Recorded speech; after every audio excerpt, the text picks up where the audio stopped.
어린 아기 예수께 우리들도 다 함께 기쁜 찬송 부르자.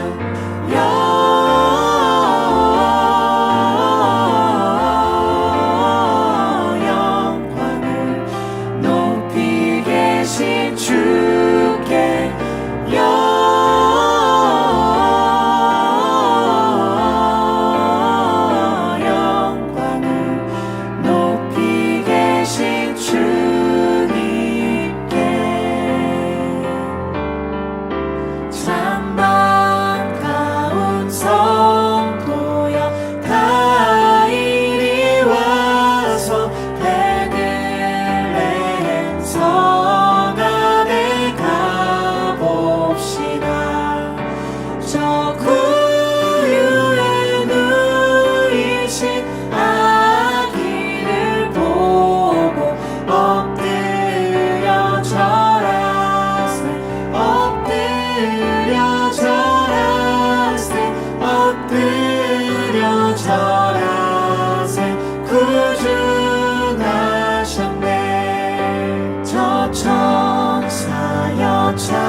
찬송을 높이 불러서 이 광활한 천지에 울리어라. 주 하나님 앞에는 영광을 돌려 엎드려 절하세. 엎드려 절하세. 엎드려 절하세. 구주나셨네. 기뻐하며 경배하세. 영광의 주 하나님. 주 앞에서 우리 마음 피어나는 꽃 같아. 기뻐하며 경배하세. 영광의 주 하나님. 주 앞에서 우리 마음 피어나는 꽃 같아.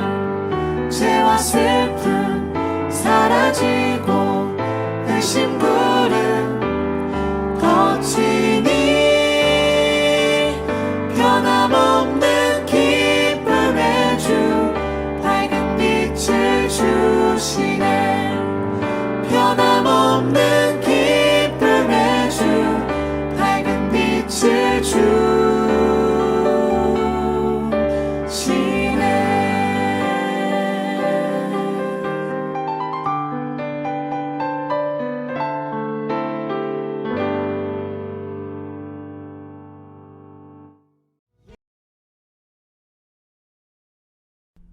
그가 우리 죄를 없애려고 나타나신 것을 너희가 아나니 그에게는 죄가 없느니라.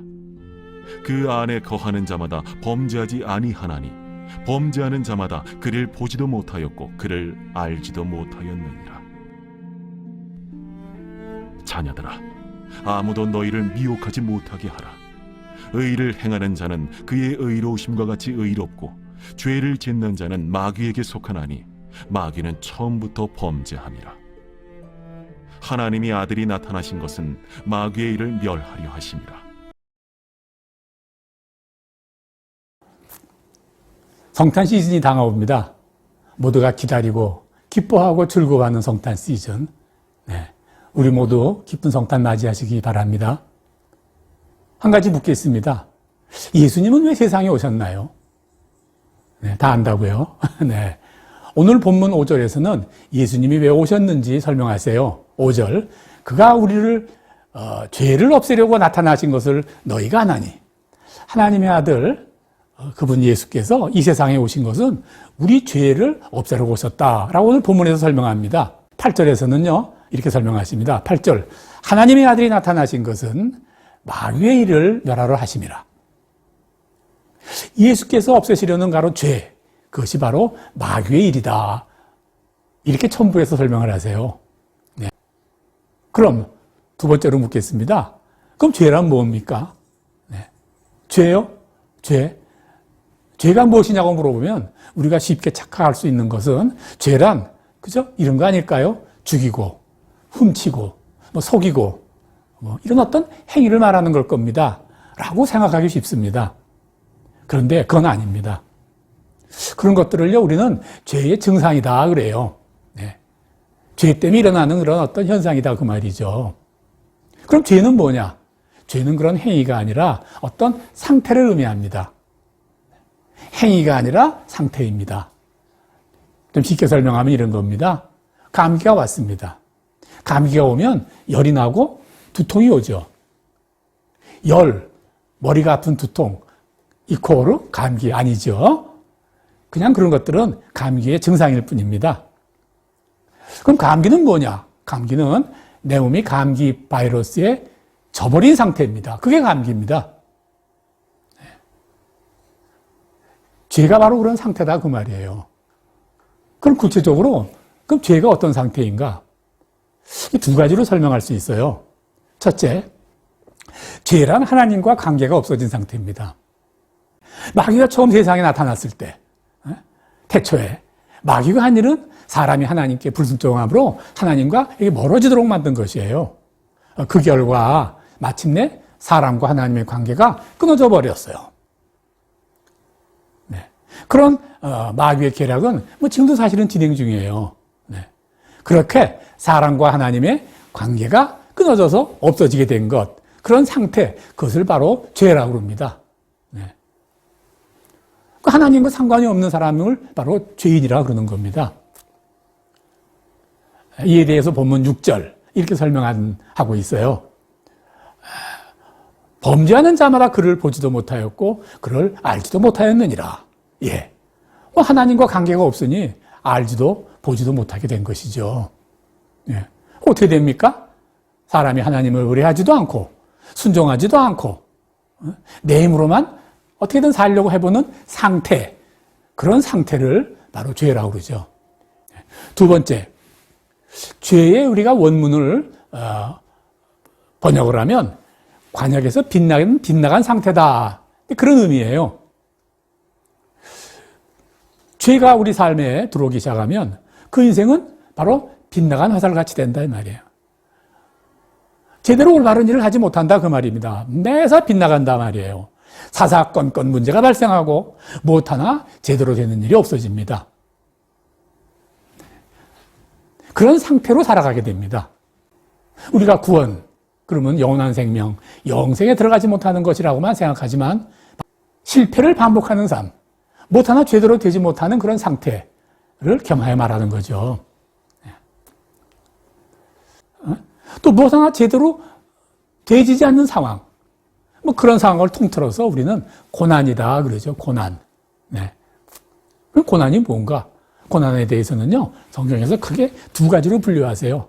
이 두 가지 분류된 것을 잘 설명한 기절이 베드로전서 2장 19절입니다.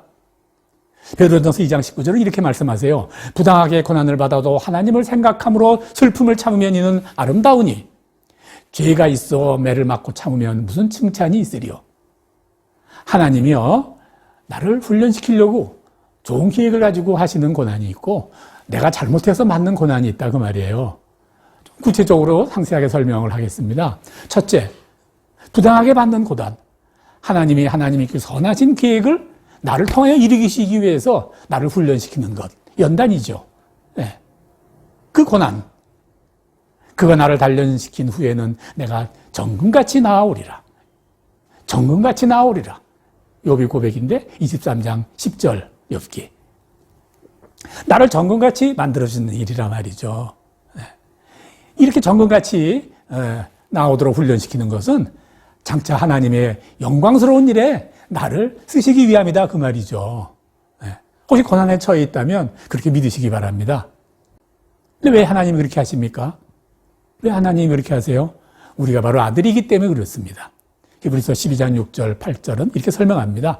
주께서 그 사랑하시는 자를 징계하시고 그가 받아들이는 아들마다 채찍질 하심이라 하였으니 너희가 참으면 징계를 받기 위함이라. 하나님이 아들과 같이 너희를 대우하시나니 어찌 아버지가 징계하시지 않는 아들이 있으리요. 징계는 다 받는 것이 오늘 너에게 없으면 사상자요 친아들이 아니니라. 네. 고난의 이유 또 한 가지가 있어요. 둘째요, 두 번째. 죄가 있어 매를 맞는 고난이에요. 네. 첫째, 기억하세요. 하나님의 영광스러운 어떤 선한 기회에 나를 동참시키려고 연단시키는 거 하나. 네. 참으라 그러죠. 두 번째는요, 죄가 있어 매를 맞는 고난이다. 내가 잘못된 선택 때문에 고난을 받는 겁니다. 우리는 선택을 할 일이 항상 닥칩니다. 나의 잘못된 선택, 때로는 나의 그 잘못된 선택 때문에 고난을 겪게 되는 것이에요. 우리는 가을 논바닥에 서 있는 허수아비가 아닙니다. 리모컨 하나로 이리저리 움직이는 장난감 자동차도 아니에요. 무언가 내가 선택하고 결정을 내 스스로 해야 될 일이 있습니다. 하나님의 형상을, 하나님의 생명을 받은 그런 존재이기 때문에 그렇죠. 우리는 행복을 택할 수도 있고요. 불행을 택할 수도 있어요. 선을 택할 수도 있고 악을 택할 수도 있습니다. 하나님은 우리가 공의의 하나님이시라고 말씀하시죠. 하나님은 내가 선택한 죄악을 보시고 절대 그냥 넘어가지 않는다 그 말이죠. 행한 대로 갚으시죠. 그러므로 우리에게 고난이 닥친다면 이유는 내가 잘못된 선택 때문입니다. 징계하시는 거죠. 하나님이 나를 선하게 쓰시려고 나를 고난을 주시든 아니면 나의 잘못된 선생으로 인한 징계이든 똑같은 고난에는 항상 마귀가 관여합니다. 왜냐? 하나님의 계획을 이루지 못하게 하고 내가 나쁜 선택을 하도록 하고 그렇게 하도록 하기 위해서 마침내 모든 일이 잘못되도록 만든다 그 말입니다. 예. 어떻게 만듭니까? 마귀가.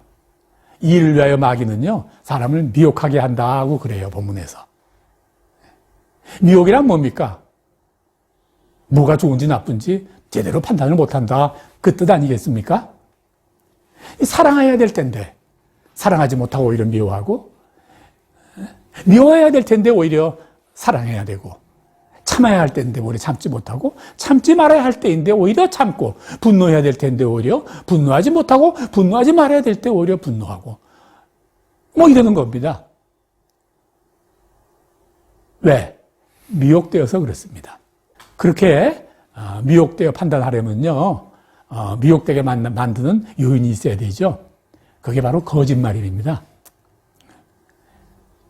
마귀가 사람을 미혹시켜서 잘못된 선택 판단을 하기 위해서요, 거짓이라는 무기를 사용해요. 마귀는 거짓 그 자체거든요.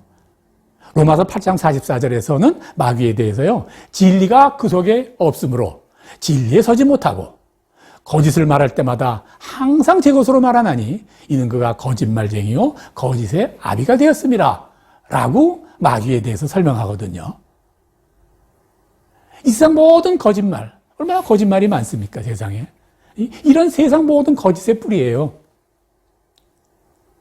이 마귀가요, 이 거짓으로 사람들을 미혹해가지고요, 올바른 선택을 못하게 하고 하나님의 선한 계획에 동참하지 못하게 하는 거예요. 핑계댈 일이 아닙니다. 어쨌든 마지막 선택은 내가 합니다. 결국은 내가 한다고 말이죠. 그 이유가 어떻게 됐든 결국은 내가 하는데 왜 결국은 글로 갈 수밖에 없느냐. 다 알거든요. 이 선택은 하지 말아야 될 것이다. 이 선택은 반드시 해야 된다. 이거 다 우리가 알고 있어요. 그런데 하지 못하죠. 왜요? 성경은 바로 그 이유를 일관되게 욕심 때문이다 그런 말입니다.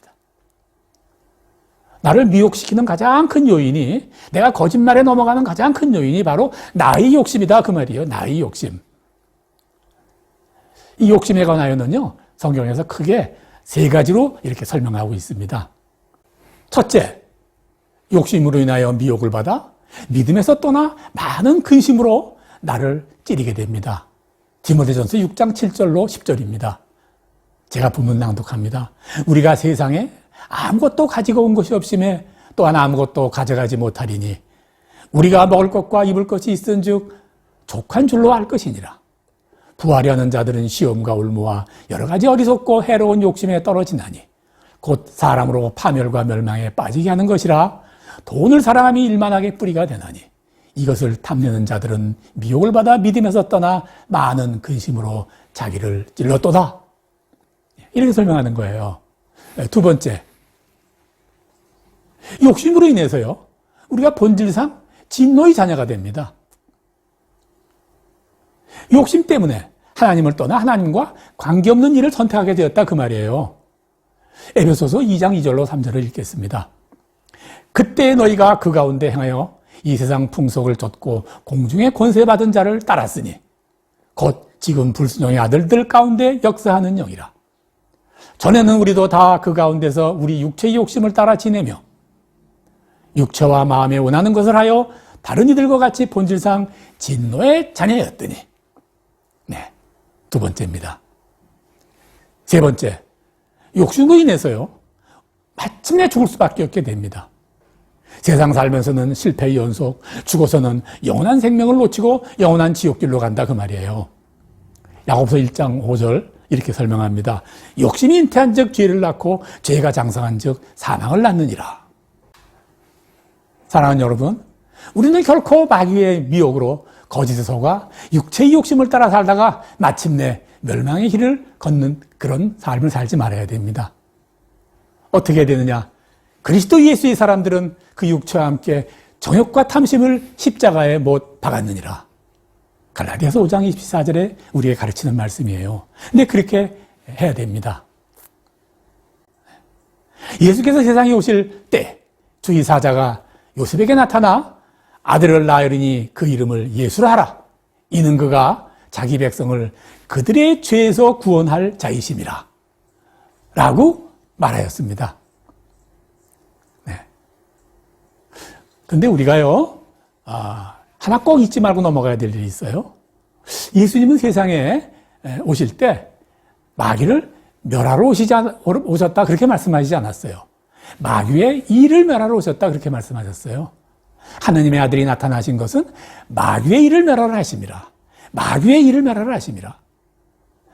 예수님이 다시 오셔서요, 세상을 심판하실 재림의 날 그때까지요, 마귀는 이 세상에 존재하고 있다 그 말이에요. 언제까지?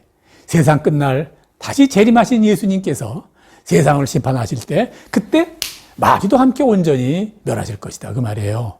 그 말은요, 지금 우리가 사는 동안 마귀의 유혹과 시험은 그치지 않을 것이다 그 말이에요. 우리를 고난으로 몰고 가는 마귀가 일을 하고 있으니까 아직. 네.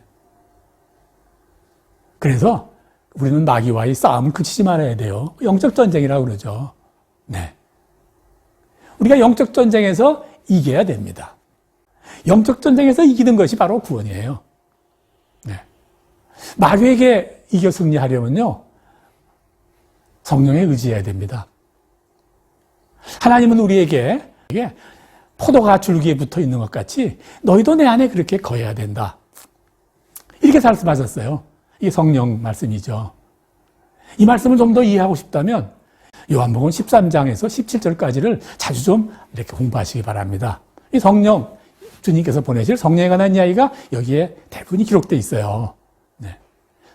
예수님이 세상에 오셨죠. 죽으셨어요. 또 부활하셨어요. 그리고 마침내 하늘로 올라가시면서 우리에게 이렇게 약속하셨어요. 성령을 너에게 보내겠다.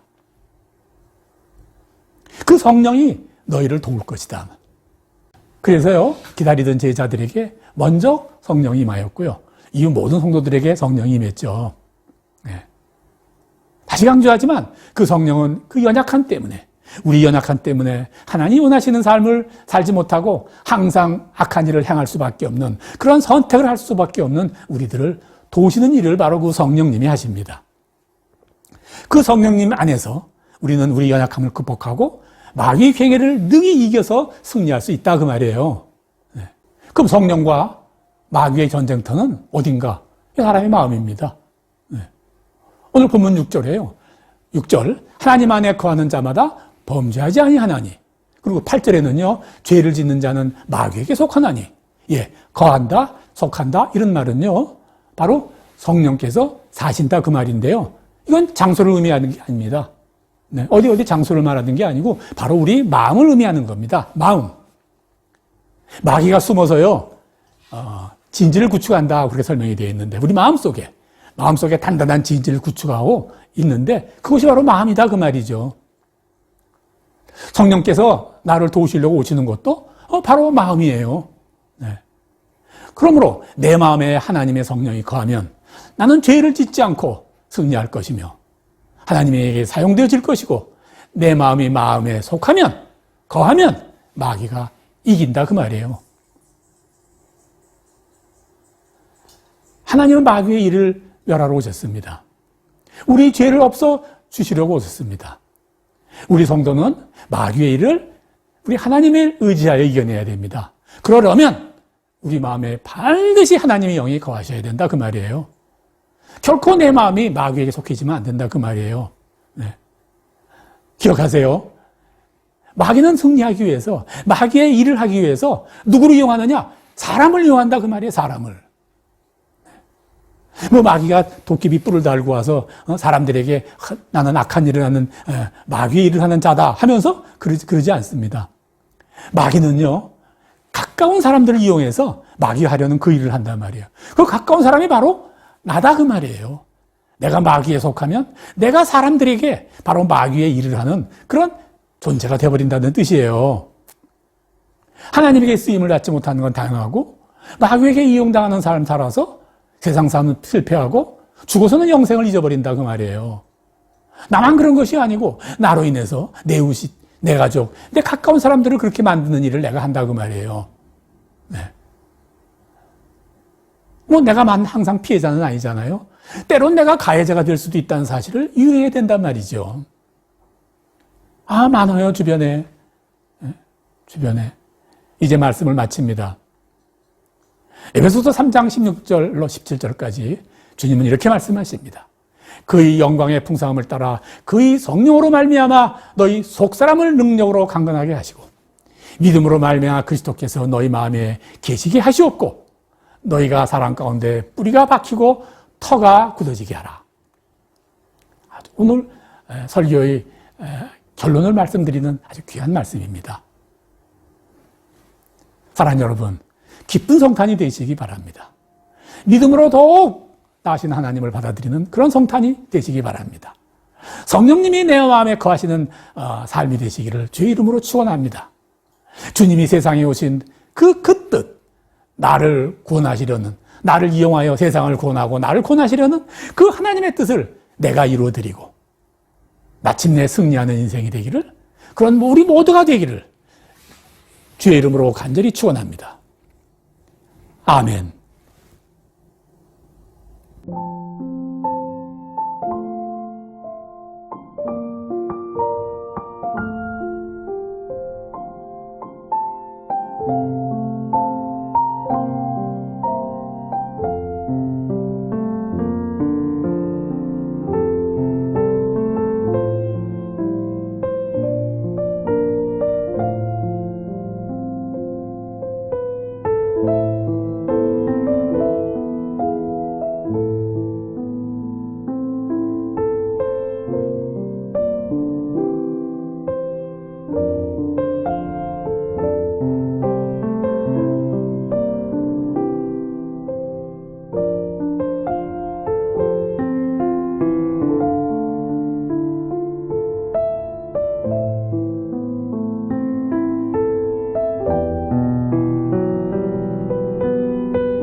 통치할 메시아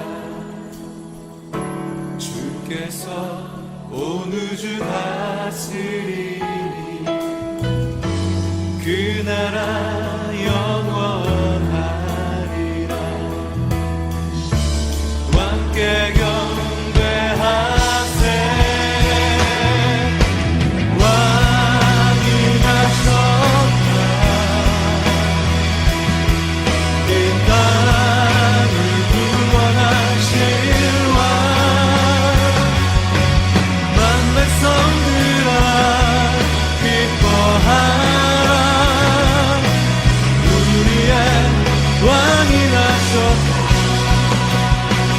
나셨다 왕이 나셨다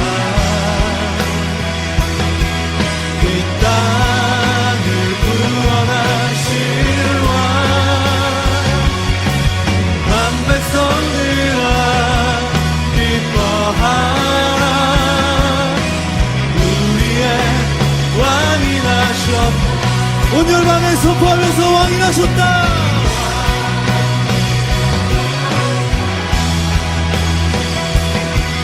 이 땅을 구원하실 왕